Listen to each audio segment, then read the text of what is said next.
Nous allons avancer dans nos échanges en parlant cette fois du président de la Fédération camerounaise de football, mais sur toutes ces multiples sorties ces dernières semaines sur les réseaux sociaux, des pics lancés de gauche à droite. La première a été adressée à André Onana, alors qu'il assistait à un match de Coupe du Monde du côté du Mexique. Si je ne me trompe pas, le président de la Fédération camerounaise de football avait publié, mais il faut assumer, faisant en référence bien évidemment aux promesses non tenues d'André Onana, cette promesse qu'il avait faite d'ailleurs en mars 2025, où il promettait d'assumer en cas de non-qualification des Lions indomptables du Cameroun. Et là, Samuel Eto'o dit, il faut assumer. Deuxième pic, c'est l'adressé à l'ancien sélectionneur des Lions indomptables du Cameroun, Marc Brice.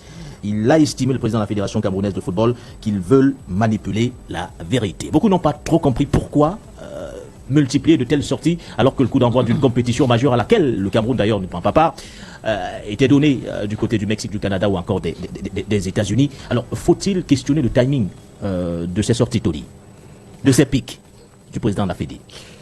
Si c'est un peu, je ne veux pas te mentir, hein, je préfère aller droit au but. Je suis un peu gêné quand on me pose cette question-là, surtout maintenant parce que ceux qui ont l'habitude de me suivre sur les réseaux constatifs depuis, j'ai d'abord activé le mode Ligue des Champions. Bon, je suis double champion d'Europe en titre. N'en déplaise à Yvan Kamwa qui m'a pas encore présenté ses félicitations. Et après j'ai activé le mode Coupe du Monde. Après, ça m'a beaucoup fait rire au début. Et ça montre à quel point la déchéance de rationalité, un terme cher à Alain Denis Koul, est ancrée dans la société camerounaise en fait. Parce que je me rappelle, je veux que tu me laisses vraiment m'exprimer là-dessus. Parce que justement, je me rappelle après le mondial 2022, j'avais dit, on a 4 ans, jusqu'à la prochaine Coupe du Monde, il faut travailler avec les U17, les U20, les U23, pour que d'ici 2026, ils aient emmagasiner de l'expérience, qu'ils aient appris à jouer entre eux, qu'ils aient participé au maximum de compétitions de leur catégorie, pour qu'on ne se retrouve pas en 2026 en train de toujours vouloir compter sur les mêmes sur qui on est en train de compter en 2022. Ça s'appelle évoluer, avoir une vision. Les gens m'ont dit, ferme ta gueule, on a battu le Brésil. Je dis ça le lundi, c'est-à-dire 72 heures après le match contre le Brésil, parce que je joue le Brésil un vendredi. Et quand on est éliminé, après la défaite contre la RDC, j'ai ressorti mes propos et j'ai fait un bilan. J'ai dit 4 ans après ce que j'avais dit, ce dont je me rends compte, c'est que U17, c'est rien du tout. U20, 2 CAN auxquels on n'a même pas pu participer à 2 CAN. U23, on n'a joué aucun match en 3 ans. A', on a fait premier tour du CHAN et ensuite on n'a même pas pu se qualifier pour le CHAN car on était éliminé par la RCA. Par la RCA ici à Bafoussam. Et j'ai demandé aux gens qui m'avaient demandé de fermer ma gueule, d'ouvrir dans leur gueule et de me dire, bon ben les gars, vous m'avez demandé de fermer ma gueule là, il y a 4 ans, ben vous êtes où? Je vous vois pas. Et à ce moment, j'ai posé la première question, qui assume l'échec? Sauf que j'étais loin d'imaginer que au moment de la Coupe du Monde, cette expression de il faut assumer allait ressortir. Et moi je dis, mais attention, beaucoup de gens se sont glorifiés de la défaite du Cameroun face au Cap-Vert, de la défaite face à la RDC. Et bizarrement, les mêmes voulaient qu'on ait en Coupe du Monde. Comment tu veux qu'on perde? Toi, tu es content qu'on perd et tu veux qu'on ait en Coupe du Monde. Ça, c'est de l'incohérence intellectuelle. Ça, c'est de manière globale. Mais non, avant de parler justement des responsabilités ou alors de celui qui est responsable de cette non-qualification, il y a ces propos d'André en mars 2025. Il le dit. Oui, mais Baudelaire, il parle en disant qu'il est un cadre de cette équipe. Et il dit qu'en cas de non-qualification, il va assumer. Est-ce que le président n'est pas dans son rôle d'interpeller justement l'auteur de cette phrase en lui demandant d'assumer une fois? J'interpelle ta casquette de journaliste. Allez-y. Donne les faits. Ne me donne pas ta version. C'est ce que je suis en train de dire. Et les faits, c'est qu'on posait des questions à André. Et il a pris la parole en disant, laissez nos petits frères qui viennent d'arriver en sélection tranquilles. Arrêtez de les allumer. Attaquez-vous à nous, qui sommes les cadres. Et ça, c'est la posture d'un aîné. Et il dit, s'il n'y a pas de qualification au bout, j'assume. Sauf que beaucoup de gens oublient de dire qu'après cette phrase, il enchaîne en disant quoi? Mon rêve, c'est que nous soyons tous comme ça, assis tous comme ça en conférence de presse aux États-Unis pendant la Coupe du Monde. Je n'ai vu aucun. J'ai dit aucun, même c'est foot. On est sur c'est foot. Même c'est foot n'a pas ressorti la partie là. Personne ne s'est rappelé qu'après avoir dit j'assume, il a dit que son rêve, Yvan, tu te rappelles, là, tu étais dans cette conférence de presse justement. Il a dit son rêve, c'est de voir justement le Cameroun là-bas. Maintenant, j'ai aussi vu une vidéo où le président de la Fédé disait à l'entraîneur, tout ce que vous faites, c'est moi qui assume. Finalement, qui assume quoi? Non, tout ça c'est du bullshit, Baudelaire. Nous ne sommes pas qualifiés pour la Coupe du Monde. On nous parle de reconstruction tout le temps. Quand tu es dans la reconstruction, qu'est-ce que tu as fait avec cette histoire de vouloir chercher le bouc émissaire? Parce que très souvent chez nous, qu'est-ce qu'on dit? Qui se sent mauvais se mouche. J'avais dit aux Camerounais à l'époque que c'est quand la Coupe du Monde va commencer. Quand vous n'allez pas voir le drapeau vert, rouge, jaune frappé de l'étoile dorée sur la bande rouge, que vous allez réaliser tout ce que vous êtes en train de faire. Parce que le principal fautif dans cette histoire, c'est l'État. Et je l'ai dit chez tes confrères de Canal 2. C'est l'État. Parce que l'État a laissé perdurer une situation dégueulasse pendant un certain temps, en refusant de prendre ses responsabilités, sous le fallacieux prétexte de que si on parle, on va dire qu'il y a ingérence. C'est ce truc-là qu'on a brandi pour faire croire aux gens que non, il y a un État dans un État. Maintenant, du côté de la Fédé, moi, ce qui m'amuse, c'est quoi? Je vois beaucoup de commentaires de Camerounais lambda. Ça encore, je peux l'accepter. Je peux encore accepter que le Camerounais lambda dise quelque chose. Mais quand tu es le président d'une institution, Oui. tu dois prendre de la hauteur.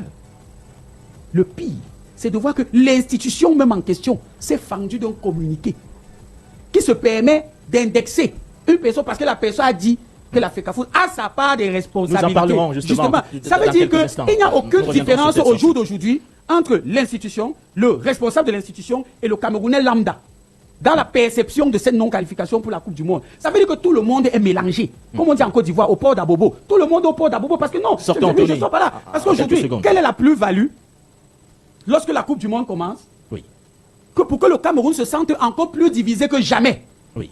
Parce que c'est pas si vous vous rendez compte, aujourd'hui, on n'est pas qualifié depuis. 6 mois après, on arrive à diviser encore les Camerounais autour de cette histoire de on n'est pas en Coupe du Monde. Au lieu de penser à la reconstruction, et la preuve de ce qu'on n'a pas appris de nos erreurs, c'est quoi, Baudelaire? Ils ne sont pas là. Allons-y, Tony. Il y a une fenêtre FIFA qui est passée. On a jugé bon de dire qu'on va faire avec les joueurs locaux. La reconstruction. Une deuxième fenêtre FIFA arrive, on nous dit non. Les joueurs sont fatigués. Il faut qu'ils se reposent. Pendant ce temps, on voit plein de nations qui ne sont pas qualifiées, qui sont en train de qui jouent des matchs amicaux. Mais après, on vient nous dire il faut assumer. Et je pose donc la question. Oui. Sur 11 sélections nationales camerounaises, filles comme garçons, quand tu prends l'équipe à Fagnon garçon, les 10 autres qui ont échoué là, parce que les 10 autres ont échoué, qui assume? Merci, Tony. Alors, José, au-delà du timing de ces sorties, multiples sorties, certains ont parlé des statuts visés du président de la Fédération camerounaise de football. Au-delà du timing, c'est quoi la nécessité d'un tel rappel? Rappeler à un joueur qu'il faut assumer ses responsabilités dans l'élimination du Cameroun dans cette Coupe du Monde. Non, mais il n'y a aucune nécessité. Moi, je pense que c'est une question de posture. Tony a parlé vers la fin de son propos, en fait, de l'importance de la personne qui fait ce poste. C'est-à-dire qu'en fait, c'est quelqu'un qui est président d'une institution de football du Cameroun, donc un pays qui a longtemps été un cadre en Afrique. On est dans une déchéance sportive. Il faut bien le préciser, parce que si on demande aux gens d'assumer pendant la Coupe du Monde, ça signifie qu'on n'a pas fait l'état des lieux bien avant. Alors qu'on nous a dit avant la CAN qu'on a tiré les leçons de ce qui s'est passé, on a nationalisé le banc, comme c'était dit, on a mis de côté certains cadres et on vient demander à certaines personnes d'assumer. Je pense que la posture n'est pas bonne et la temporalité n'est pas bonne. La nécessité non plus. Il n'y a pas de nécessité parce que normalement, quand tout est fait, nous on a compris en tant qu'observateurs que les leçons ont été tirées et apparemment, ceux qu'on a mis de côté pour la CAN, c'était eux les fautifs. Donc il n'y a aucune nécessité dans la mesure où il n'y a véritablement pas de changement entre éventuellement la dernière CAN et aujourd'hui. Et Tony l'a bien rappelé en disant qu'il y a eu une période FIFA lors de laquelle on est parti en Australie jouer un tournoi avec de nouveaux joueurs. Ce qui pouvait être compris. On a fait des émissions à ce propos dans lesquelles il y avait des cadres qui étaient absents et on se posait la question de pourquoi est-ce que certains cadres étaient absents. Et lors de la dernière période FIFA, en sachant qu'on va quand même préparer les qualificatifs et les qualifications pour la prochaine Coupe d'Afrique, on a dit que les joueurs étaient fatigués et donc il fallait les reposer. D'autant plus que moi je vois toutes ces nations qui sont qualifiées. Il y a des joueurs qui ont pris part à des matchs jusqu'au 31 mai. Donc notamment en équipe de France, il y a 3 ou 4 joueurs du PSG qui ont joué jusqu'au 31 mai et qui sont en train de rejouer. Donc eux, ils ne sont pas fatigués. Il n'y a aucune nécessité, si ce n'est éventuellement d'être dans la polémique. Et moi, je suis plutôt, enfin, je suis un peu dérangé parce que le joueur, je l'ai beaucoup aimé et même j'ai eu beaucoup d'espoir quand le joueur a été élu président de la fédération. Toujours est-il que tout n'est pas parfait, mais je pense que depuis un temps, en fait, le football camerounais ne brille que par des faux débats. C'est-à-dire que des débats de personnes, des débats d'ego, des débats de joueurs, des débats de ceci. Il y a plusieurs choses qu'on peut revenir. C'est-à-dire que même quand Marc Brice a été nommé, la manière avec laquelle on a chassé un représentant du ministère de la fédération, c'est pas comme ça. C'est pas la meilleure des manières. Et quand aujourd'hui on se dit que il faut qu'une certaine personne assume, c'est comme si la personne était à lui seul devait porter l'échec de la non-qualification des Lions indomptables. Et rappeler quand même qu'on a été repoussé parce que dans notre groupe normalement on ne devait pas jouer les barrages. On est quand même reparti. Mais qu'est-ce qui a été fait à ce moment-là? Rappelez quand même que pendant que Marc Brice était là, on a amputé le technicien de son Guy Stéphane, entre guillemets, c'est-à-dire que de son assistant. Mais comment tu veux travailler dans ces conditions où les Lions indomptables, depuis que moi je suis né, ils ont eu 2 staffs. Donc, un staff du ministère, un staff de la Fédé, tu ne sais pas qui fait quoi, qui dit quoi, qui fait quoi. Donc, s'il y a une nécessité aujourd'hui, je pense que la nécessité, la temporalité n'est pas la bonne. Il fallait commencer à réfléchir beaucoup plus tôt en se disant, mais qu'est-ce qu'il faut assumer? On peut pas se dédouaner parce qu'on assiste à l'ouverture de la Coupe du Monde et qu'on se rappelle que, en fait, les Lions ne sont pas qualifiés. Demandez aux gens d'assumer à qui doit assumer, en fait. Et je pense qu'on peut élever le débat et surtout, l'ambiance du football camerounais aujourd'hui, en se concentrant sur un vrai travail, c'est où est-ce qu'on veut aller, qu'est-ce qu'on fait du championnat local, au niveau des équipementiers, le contrat des équipementiers, il est où? Parce qu'en fait, il y a beaucoup de choses à dire. Et donc, pour vraiment finir en disant que la nécessité, il n'y en a pas. Là, aujourd'hui, on n'a pas besoin de ce genre de débat. Parce qu'en fait, même si tu commences à réfléchir dessus, il n'y a rien qui va nous aider dans la production intellectuelle dans ce type de débat-là. Et la posture de la personne qui fait ce type de débat, franchement, je m'inscris en faux parce que la personne, ce qu'il a fait étant en tant que footballeur, il peut éventuellement reproduire un certain nombre de choses en sachant s'entourer, en élevant les débats, en étant dans un vrai travail de fond pour éventuellement remettre le football camerounais à un très bon niveau. Merci à vous, José. Alors, le débat, il est là, il est ouvert. Nous parlons clairement aujourd'hui des responsabilités. Yvan, la question revient avec insistance depuis plusieurs semaines. C'est vrai que beaucoup l'ont posé au lendemain de l'élimination du Cameroun, déjà en phase de groupe face au Cap-Vert, mais également dans ses barrages face à la République démocratique du Congo. Mais nous sommes obligés de la poser une fois de plus. À qui incombe la responsabilité de l'absence du Cameroun au mondial? Puisqu'on entend le président de la fédération appeler certains à assumer leurs responsabilités. Oui, je vais commencer la réponse à ta question en m'interrogeant et ceux qui nous écoutent également. À qui aurait profité une qualification ou une Coupe du Monde? Qui aurait été le principal bénéficiaire d'une qualification? Dites-nous, Yvan Kamwa. Non, mais ça va de Et soi. pourquoi Quand on est qualifié pour une Coupe du Monde, qu'est-ce que ça apporte? Ça apporte de la visibilité. Oui. En tant que fédération, si vous avez un peu de substance au niveau de votre management, ça peut vous permettre de gratter quelques sponsors. Ça ramène de l'argent parce qu'une qualification pour la Coupe du Monde, c'est entre 6 et 7 milliards convertis en francs CFA qui rentrent dans les caisses. Ça peut permettre de faire beaucoup de choses, même si l'argent qu'on a gagné pour la qualification au Mondial Qatari nous a servi à rien du tout. Mais ça, c'est pour les fédérations qui sont sérieuses. Je ne sais pas si chez nous, on en a une qui soit sérieuse. Maintenant, je vais rentrer de plein pied dans l'analyse que je ferai de la situation. Moi, j'ai l'habitude de dire trivialement dans la vie, ce ne sont pas tous les combats qui méritent d'être menés. Et parfois, se taire dans une situation ou donner raison à l'autre dans un échange ou dans une situation ne fait pas forcément de vous un faible ou un moins fort. C'est juste que vous avez eu la lucidité d'identifier où se trouve l'essentiel. Et je le dis toujours même à mes proches lorsqu'on est parfois dans des disputes, dans la vie, il faut savoir où se trouve l'essentiel. Si vous, Baudelaire Nguéné, vous êtes sur le chemin pour venir présenter cette émission-ci, vous prenez une moto à qui vous avisez que vous avez un billet de 2000, vous devez payer peut-être 300 ou 400 dans les 2000, et que chemin faisant, vous lui rappelez que je vous ai dit tout à l'heure que j'avais 2000, et qu'il fait semblant de n'avoir pas compris, ou il vous dit, vous n'avez pas dit que vous avez 2000, il arrête sa moto en route, commence à discuter avec vous, vous ne restez pas là à discuter avec vous parce que vous avez une émission à présenter dans quelques minutes. C'est ça l'essentiel pour vous. Donc à ce moment-là, avoir raison ne vous donnera pas raison au finish parce que vous allez arriver en retard pour votre émission et ça va vous causer un préjudice au niveau de votre travail. Vous pourrez perdre votre travail pour une dispute qui au final ne vous a rien apporté si ce n'est satisfaire votre ego face à une personne en plus que vous ne connaissez même pas, vous ne reverrez plus. Donc lorsque le problème se pose, à votre niveau, vous essayerez plutôt de trouver une situation rapide, un juste milieu rapide, parce que l'essentiel pour vous c'est d'arriver à l'heure à votre émission et de présenter votre émission dans les règles de l'art pour satisfaire à vos exigences sur le plan professionnel. Maintenant, je vais superposer la caricature que je viens de faire au cas qui nous intéresse. Au plus fort de la crise entre le ministère et la fédération, il apparaît clairement que la fédération, pendant ces 1 an et demi que Marc Brice a passé à la tête de cette équipe nationale du Cameroun, la fédération a été à l'origine de pas moins de 15 incidents lors des regroupements des Lions.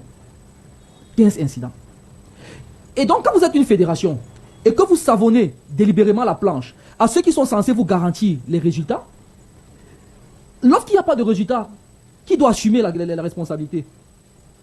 Aujourd'hui, ce que le président de la fédération fait, je ne sais d'ailleurs pas si son poste était adressé à Andro Nana parce qu'il a juste tagué un il faut assumer, hashtag, il a fait un hashtag il faut assumer. Et CSB, sa ministre cybernétique sur les réseaux sociaux, a très vite fait de faire le lien entre les propos d'Andro Nana et ce que le président de la fédération a dit.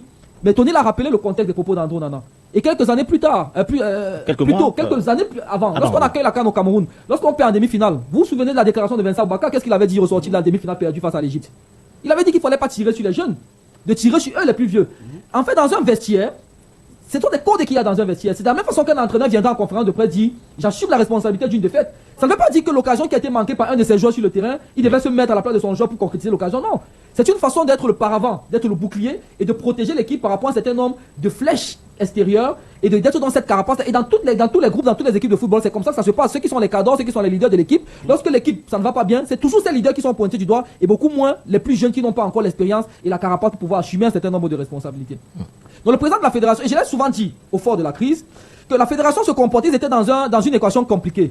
Oui. C'est-à-dire qu'une équation à comment savonner la planche à Marbrice, espérer que l'équipe perde le match, parce qu'il ne faut pas donner raison à Marbrice, on en a Vincent Baka et autres qui ont soutenu leur entraîneur, et espérer quand même que malgré tout ça, qu'on ait souhaité les défaites de l'équipe, et que l'équipe parvienne quand même à se qualifier pour la Coupe du Monde, et qu'on bénéficie des retombées de la Coupe du Monde. C'est le pernicieux, j'ai envie d'utiliser le terme, dilemme dans lequel la fédération, malheureusement, s'est embrigadée pendant les 18 ou les 19 mois qui ont ponctué le passage de Marbrice à la tête de cette équipe nationale. Mais doit-elle à elle seule assumer cette responsabilité? D'aucuns vous diront que toutes les autres, que le ministère a également sa part de responsabilité. Les joueurs, qui sont les principaux acteurs, eux-mêmes, doivent assumer leurs responsabilités. Je vais encore vous prendre, le ministère a certainement une part de responsabilité, mais la responsabilité du ministère, elle est lointaine. Parce qu'aujourd'hui, est-ce que vous avez entendu le ministre faire un hashtag il faut assumer? Vous avez entendu, moi, les combis dit pleurer sur les antennes ou sur les réseaux sociaux de la non-qualification des Lions? Non. Parce que le PSG, je vous ai dit, j'ai commencé la réponse à votre question par une interrogation. À qui aurait profité cette qualification pour la Coupe du Monde? À la fédération. Et donc la fédération, malheureusement, s'est laissée embrigader, je l'ai dit tout à l'heure, dans un conflit d'intérêts, dans un conflit d'ego, même pas d'intérêts, qui ne servait pas ses intérêts, malheureusement. Et le président de la fédération, aujourd'hui, rattrapé justement par ces démons-là, oui. C'est un peu comme vous êtes dans un environnement où vous avez des enfants vis-à-vis de qui vous avez fait preuve d'irresponsabilité pendant toute l'année. Vous ne leur avez pas donné tous les manuels scolaires qu'il fallait, vous n'avez pas payé la pension, les enfants se sont débrouillés comme ils pouvaient pour aller à l'école. Et en fin d'année, lorsque vos voisins sont en train de célébrer les résultats de leurs enfants, ils vous convient à la fête. C'est pendant que vous êtes assis à la fête comme ça là, devant une coupe de champagne, une coupe de vin qu'on vous a servi, et que vous vous dites, ouais, peut-être si j'avais acheté le livre de mathématiques à mon fils, c'est que je serais aussi en train de célébrer le succès de mon fils. Je pense que c'est dans cette prison psychologique que le président de la fédération se retrouve malheureusement aujourd'hui. Et malheureusement, on a un président de fédération qui n'assume jamais rien. Tony a posé la question tout à l'heure. Oui, enlevons, les autres sont responsables de la non-qualification des Lions pour la Coupe du Monde. L'année dernière, il y a eu une Coupe du Monde U17 à 10 nations. Le Cameroun n'y était pas. Il y a eu une non-qualification pour la CAN. 48 nations, on a pris 10 pays africains sur 16. Et le Cameroun n'y était pas. Les Lions n'ont pas été qualifiés pour la CAN repêchée. Le président, est-ce que vous avez une seule fois vu dans tous les échecs qu'on a connus depuis que cette équipe est là, le président monte le chrono pour dire on avait l'objectif peut-être d'atteindre les demi-finaux, c'est qualifié, on ne s'est pas qualifié, on assume, on va essayer de corriger. Et je vais sortir par là en prenant un dernier exemple. Regardez lors de la dernière Coupe d'Afrique des Nations, le champion sortant la Côte d'Ivoire, ils avaient pour objectif assumer et afficher avant le début de la compétition de venir rempiler et de remporter un deuxième trophée consécutif. L'objectif n'a pas été atteint parce qu'ils ont été éliminés en quart de finale de la compétition. Vous avez suivi le discours du président, il dit alors au terme de la compétition, il a dit l'objectif n'a pas été atteint, c'est un échec.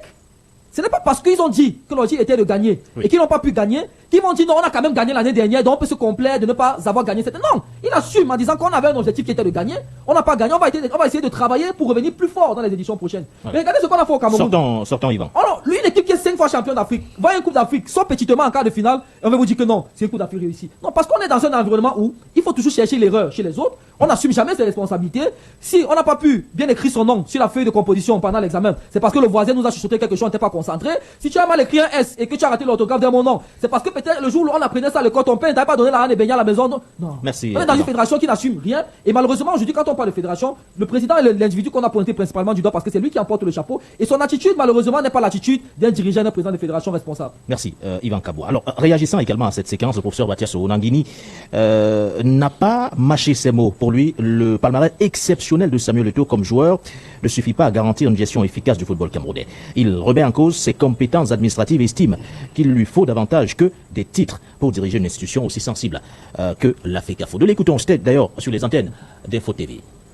Professeur Onangini, c'est un sujet qui préoccupe tout le continent africain parce que le Cameroun est devenu un label au niveau du football mondial avec tous ces trophées. Maintenant pour le Cameroun, c'est encore un sujet plus pertinent. Les Lions indomptables ne sont pas à la Coupe du Monde. Alors, est-ce que nous pouvons arriver ce matin à nous dire plus jamais ça? Et pour que nous disions plus jamais ça, que faut-il faire? Merci de me donner la parole. Je ne suis pas sûr que nous pourrions dire plus jamais ça parce que l'un de nos défauts, nous les Camerounais, c'est de ne pas savoir tirer de leçons. Donc ce qui s'est passé en raison des luttes de pouvoir et d'intérêt entre la Fédération camerounaise de football et le ministère des Sports, des Sports et de l'Éducation physique peut parfaitement se reproduire parce que les Camerounais ne tirent jamais de leçons.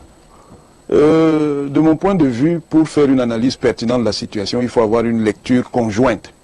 Qu'est-ce que je veux dire à nos téléspectateurs? Je veux dire que pour qu'ils puissent comprendre ce qui s'est passé, ils n'ont qu'à coller les différentes analyses qu'ils ont entendues jusqu'ici. Parce que les analyses sont disjointes, c'est-à-dire qu'elles désindiquent une partie de la vérité, mais si vous voulez toute la vérité, vous les collez. La FECAFOOT est éminemment responsable de ce qui s'est passé. Et pourquoi? Parce que la FECAFOOT avait à disposition des instruments qu'elle utilisait jusque-là sans que ces instruments posent problème. Le décret du 26 septembre 2014 et la convention du 5 février 2015 n'avaient jamais posé de problème avant. Ça veut dire quoi? Ça veut dire qu'il y a une lecture à géométrie variable des textes. Non seulement des textes de la FECAFOOT, mais même des textes qui appartiennent à l'ordre normatif national. Si vous connaissez les circonstances dans lesquelles, justement, et c'est ça l'ironie du sort, ces textes ont été rédigés, que ce soit le décret, que ce soit la convention, elles viennent de la même source. C'est la même autorité juridique qui a rédigé les deux. Pourquoi? Parce qu'il y a une Coupe du Monde catastrophique en 2014, avec un problème fondamental d'indiscipline. Et pour résoudre ce problème, le président de la République, après avoir ordonné une commission d'enquête, a mis en place donc une dynamique qui devait permettre de sortir de cela, mais en tenant compte de la réalité. La réalité est laquelle? Elle est qu'il n'y a pas de football de sélection nationale au Cameroun qui soit possible sans l'État du Cameroun. D'abord en termes normatifs, mais surtout en termes matériels. Mais en même temps, l'État avait intégré le souci de tenir compte de l'autonomie de la fédération. Voilà pourquoi dans le décret, on dit qu'il y a un coordonnateur général qui est effectivement du ressort de la FECAFOOT. Et ça, les parties prenantes, attendez, et ça, attendez, les parties prenantes le savaient, dont le ministère des Sports savait que c'est comme ça que c'est écrit. Mais n'en ont pas tenu compte. De l'autre côté, la FECAFOOT elle-même sait que si on lit l'article 3 de la Convention, l'État peut effectivement nommer un entraîneur. Et ce n'est pas la première fois qu'on a utilisé... Piège en quoi? Élaboré par la personne, la qui a Il n'y a aucun piège. Mais attendez.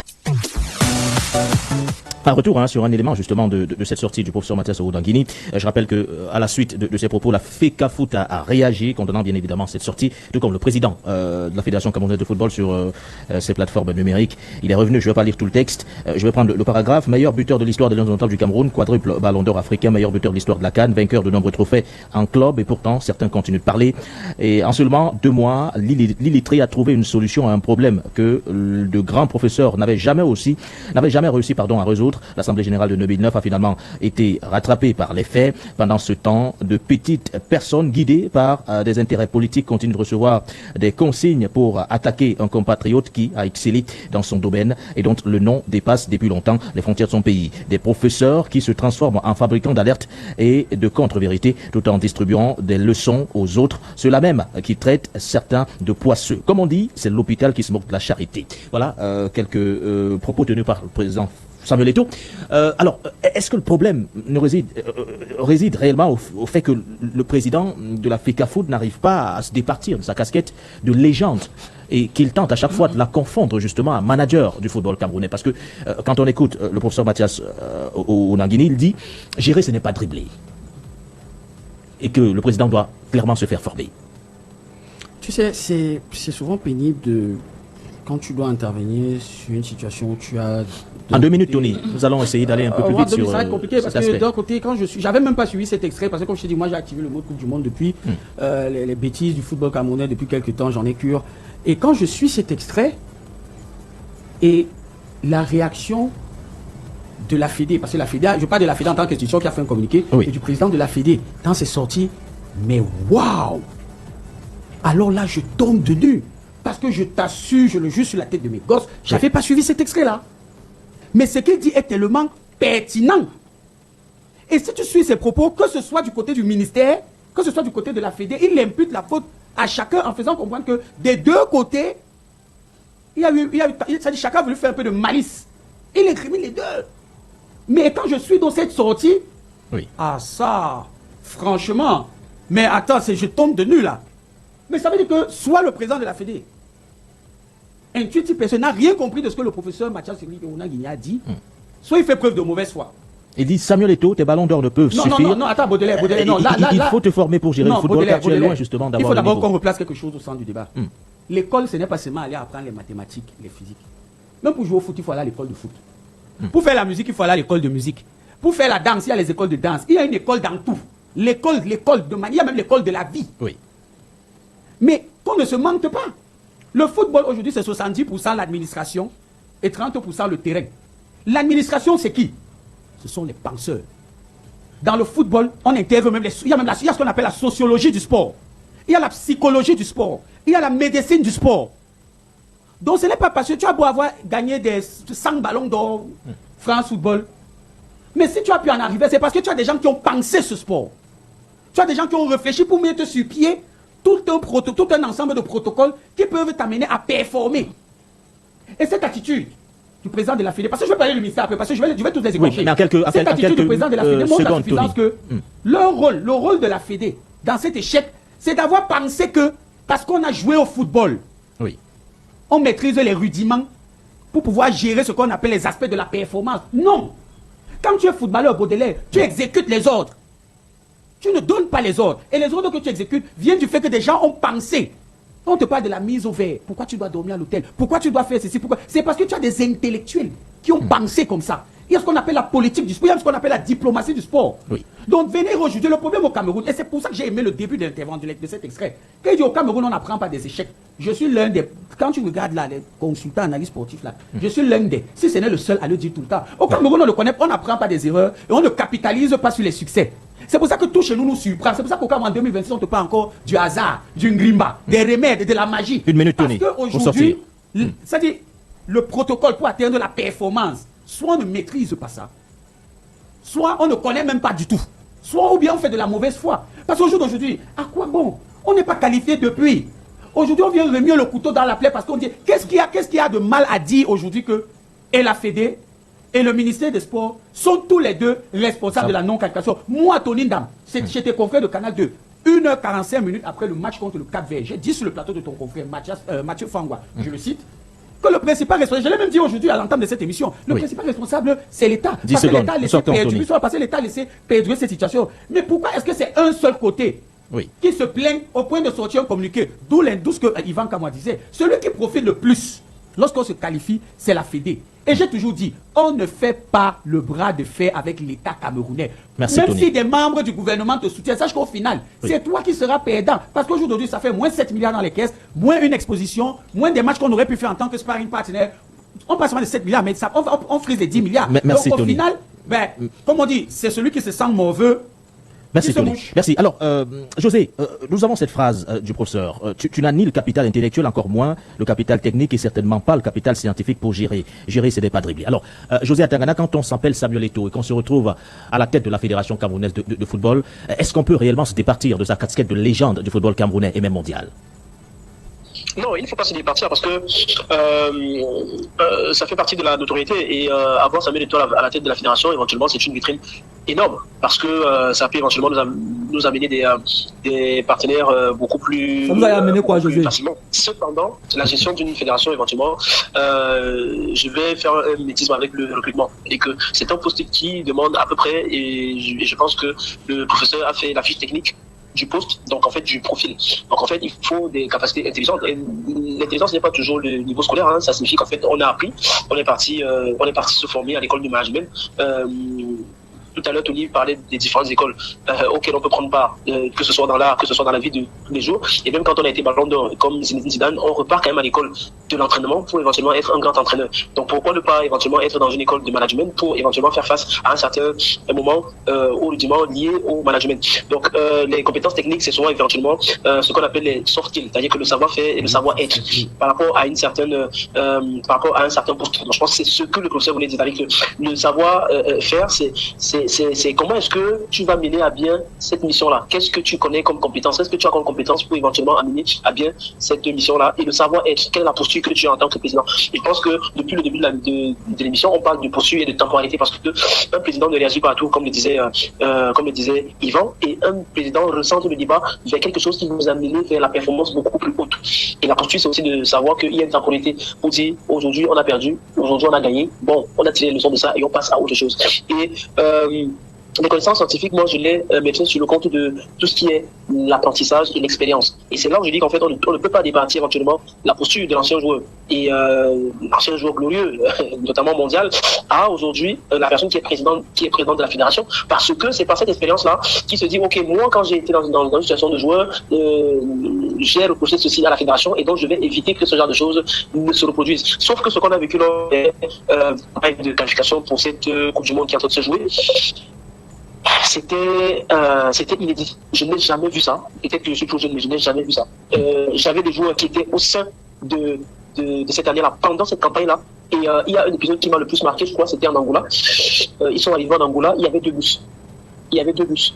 Alors que, même pour quitter le Cameroun pour arriver en Angola, c'était tout un problème où il a fallu faire des réunions avec des joueurs parce que les gens du ministère, les gens de la Fédé se sont ingérés dans la gestion et que sur le tarmac, les gens ne savaient pas quel bus ils vont prendre.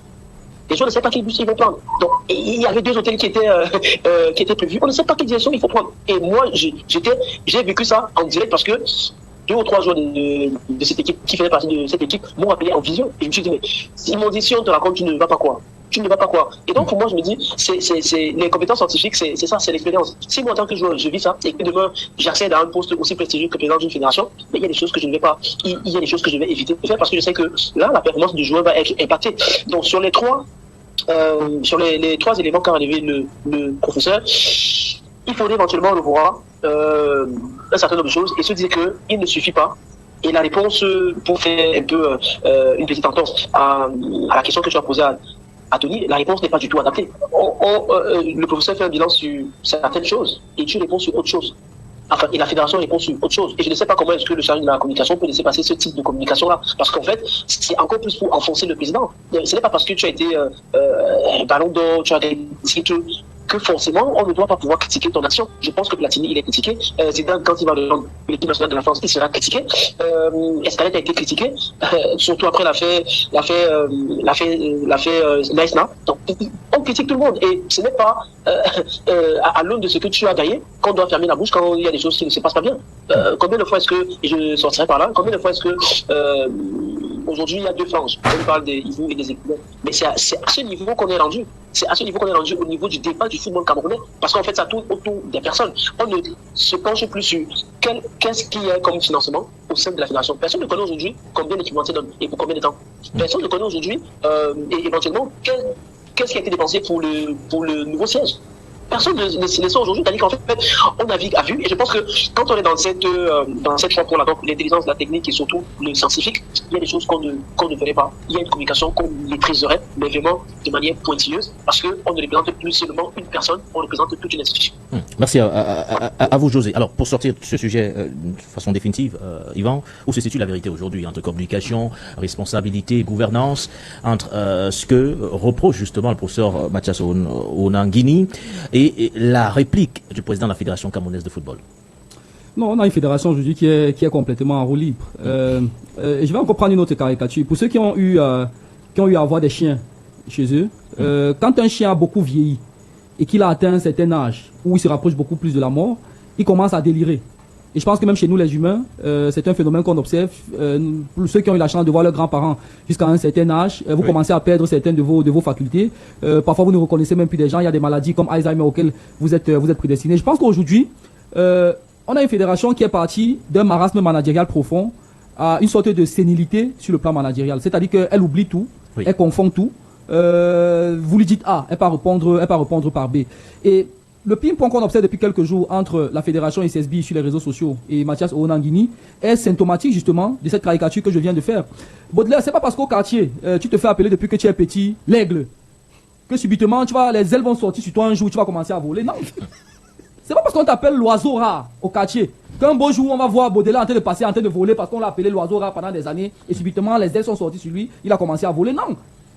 Et ce n'est pas parce que vous avez été un grand champion, vous avez gagné beaucoup de médailles à travers le monde, mais que vous n'avez jamais été à l'école, vous n'avez jamais appris à écrire, vous n'avez jamais appris à lire, que parce que vous avez eu le don d'être un grand champion en matière de sport, que les médailles que vous avez gagnées vont vous apprendre, vont subitement faire de vous un intellectuel, quelqu'un qui sait lire et quelqu'un qui parle avec éloquence. Non. Pour que vous sachiez lire, il faut que vous appreniez à lire. Vos médias ne vous conféreront jamais la faculté de lire. Pour que vous sachiez écrire, il faut aller à l'école où on apprend à écrire pour savoir écrire. Et ça revient à la caricature que Mathias Ronanguini a fait dans son propos. Vos 4 ballons d'or ne sont pas un indicateur de potentiel sur le plan managérial. Non. Même pour apprendre à jouer au foot, pour qu'il gagne les 4 ballons d'or qu'il a gagnés, il a dû apprendre à jouer au football au-delà du génie et du talent que la nature lui a donné de façon naturelle. Dans tout ce qu'on fait, ce n'est pas parce que vous avez excellé dans un domaine de la vie que cela fait de vous un érudit dans tous les autres domaines de la vie. Non, ça ne se passe pas comme ça, Baudelaire. Celui qui a créé le football n'était pas lui-même un footballeur. C'est-à-dire que celui qui a eu l'idée de mettre 2 équipes et de jeter un ballon pour les 2 équipes s'affrontent n'était pas un footballeur. Ceux qui sont à l'IFA, qui définissent les règles de jeu que leur soumet la FIFA, ne sont pas forcément des footballeurs. Le président de la FIFA aujourd'hui qui gère la deuxième, ce n'est la plus grande organisation en matière de relations internationales, ne serait-ce qu'en termes de nombre d'affiliés, de pays affiliés, la FIFA, Infantino n'était pas un footballeur. Mais il gère le football depuis des années. Blatter n'était pas un footballeur. Parce que là, il s'agit de management. Oui. Même quand vous êtes footballeur, pour passer de footballeur à entraîneur, alors qu'on est dans le même domaine Oui. de pratique, vous devez passer par l'école d'apprentissage d'entraîneur. Zinedine Zidane, avec toute la carrière qu'il a eue, je ne suis pas sûr qu'on peut superposer sa carrière à celle de M. Samuel Eto'o. Mais lorsqu'il a fallu que Zidane fasse la passerelle entre le joueur, le dirigeant qu'il a été en tant que conseiller de Florentino Pérez et l'entraîneur, il a commencé par être assistant de Mourinho. Mourinho qui n'a même jamais joué dans un championnat de première division. Le plus haut niveau où il a évolué, c'est la 2e division portugaise. Et lorsqu'il a fallu qu'il soit entraîneur principal, il a commencé par les juvéniles B du Real Madrid. C'est que la catégorie U17. Il ne s'est pas dit que je suis Zinedine Zidane, j'ai gagné la Coupe du Monde, j'ai fait un doublé en Coupe du Monde, j'ai été ballon d'or. Non, je ne peux pas commencer au bas niveau. Non. Parce que l'apprentissage a ses codes. L'apprentissage a des passerelles par lesquelles il faut absolument passer pour vous conférer un certain niveau. Et donc, quand vous dites que vous voulez être manager, aujourd'hui, la FIFA a même facilité un certain nombre de choses en créant ce qu'ils ont appelé le MIP, Master International Player. C'est-à-dire que vous réussissez à obtenir un management en matière de gestion de sport Une minute pour sortir, en ne passant pas forcément par les codes classiques de l'apprentissage du management, parce qu'on estime que pendant une grande partie de votre carrière, vous n'avez pas eu forcément le temps d'aller à l'école. Et donc, on vous facilite un peu les choses pour pouvoir obtenir des diplômes, on vous donne des rudiments, on vous donne un squelette en matière de management. Et maintenant, la pratique sur le terrain va vous permettre de remplir ce squelette-là et d'en faire un nom plein en matière de connaissances managériales. Vous ne pouvez pas être quelqu'un qui a été parachuté à la tête de la fédération parce qu'on n'avait jamais véritablement été en charge de structures sportives. C'est pour ça que je parle de parachutage. Et vous estimez que vous n'avez pas un apprentissage à faire pour maîtriser les rouages du nouveau domaine dans lequel vous opérez. Samuel Eto'o n'est plus footballeur. Il n'y aura plus jamais un jour où on va venir mettre un penalty à l'entrée de Ouadon, on va dire que monsieur Eto'o tiré. Il n'y aura plus jamais un jour où on va mettre un ballon, on va dire dribbler, aller marquer un but. Aujourd'hui, on ne le juge plus à l'aune de ses dribbles sur le terrain ou des nombres de buts qu'il marque. Voilà. On le juge à l'aune des décisions qu'il prend en tant que manager. Et malheureusement, le constat aujourd'hui est que dans la poursuite du manager, les résultats sont mauvais, ils sont catastrophiques. Et on a besoin de lui rappeler à chaque fois qu'il n'est pas plus mal pour lui d'aller apprendre. Oui. Mais malheureusement, aujourd'hui, il est piqué Sortons. par le syndrome du manque d'humilité parce que la base de l'apprentissage, c'est l'humilité. Quand vous n'avez pas l'humilité de savoir qu'ici j'ai des limites pour apprendre, vous n'apprendrez jamais. Et à chaque fois que vous vous rappelez que non, en fait, tu ne sais pas lire, tu vas avoir l'impression que c'est parce que moi je sais lire que je me moque de toi. Non. Merci. Alors qu'en réalité, tu dois apprendre à lire pour mieux faire le travail pour lequel tu as la responsabilité. Merci à vous, Yvan. Je préfère qu'on avance, Tony. Je Une vois, minute, s'il te plaît, vous parce mourrez que- d'envie de... Oui, 30 secondes, 30 juste, secondes, Tony. juste pour apporter un petit bémol. Vous savez, moi je ne veux pas trop rentrer dans cette histoire, Samuel Eto'o, Mathias Ronanguini ou bien Fédération comme le football ministère, parce que c'est l'État le problème. Et c'est là où il y a un peu de vrai. Oui. Dans la publication de Samuel Eto'o, il dit que même les intellectuels, et il y a eu des personnes intellectuelles à cette À fête la à tête, foot. oui. Mais est-ce que ça a marché? Non. Pourquoi? Parce que tu as un État qui veut être prépondérant dans la gestion du football, qui se sert 10 du secondes, football comme Tony. un instrument politique, au point où tu vas même arriver. Mathias Elik Ronanguini, c'est vrai que ça fait bizarre de rappeler ça, mais son daron, son père, son fait papa, père à son âme, a eu à gérer le comité de normalisation. On a eu des gestionnaires comme les IA Mohamed, de grandes structures, qui ont été à la Fédération comme Merci, de football. Tony, nous Ça allons n'a avancer. jamais été un long fleuve tranquille parce que, je vous dis, le principal artisan de cette histoire, c'est l'État. C'est Merci, pour ça Tony. qu'au finish, quand on voit qu'on n'est pas parti à la Coupe du Monde, il aurait été mieux pour le président de la FIDI de tirer les leçons et de comprendre que dans la posture qu'il occupe aujourd'hui, qu'il sache que l'État, s'il veut, par n'importe quel mécanisme possible, aura toujours envie d'avoir la même mise sur la FEDE. Par conséquent, les combats à mano, qu'il évite ça, qu'il fasse preuve de tact. Parce que ce que tu dis, je n'ai jamais vu dans un pays où c'est le ministère qui va choisir Merci, l'hôtel, Tony. qui choisit le bus, alors qu'il y a un intendant et un coordonnateur qui figure dans le décret je sais pas de quelle année là, le décret de 2014 du président de la République. Donc ça veut dire que quelque part, tu as le MINSEP qui bafoue le décret, quelque part, tu as la FEDE qui Merci, Tony. bafoue l'autorité du Merci. ministère. Je suis en train de rappeler quelque chose. Merci, Tony. Justement, l'article 15 de la Convention dit tout. C'est-à-dire, l'article 15 dit qu'à aucun moment, la Fédé ne peut se plaindre d'une quelconque ingérence du MINSEP tant que le MINSEP observe tous les autres articles. Ça veut dire en d'autres termes que tu tapes le bébé, tu l'empêches de pleurer, que l'État tire dans les conclusions Merci, Tony, de cette merci. bouffonnerie C'est qu'on nous compris. a servi, qu'on nous laisse suivre notre Coupe du Monde. C'est compris. La Coupe du Monde, on la suit. On aura l'occasion de dire un mot sur la Côte d'Ivoire qui joue à l'instant. Le temps pour nous de prendre cette 1-0 pour le moment pour la Côte cette d'Ivoire. courte transition. Nous parlerons des Lions juste après.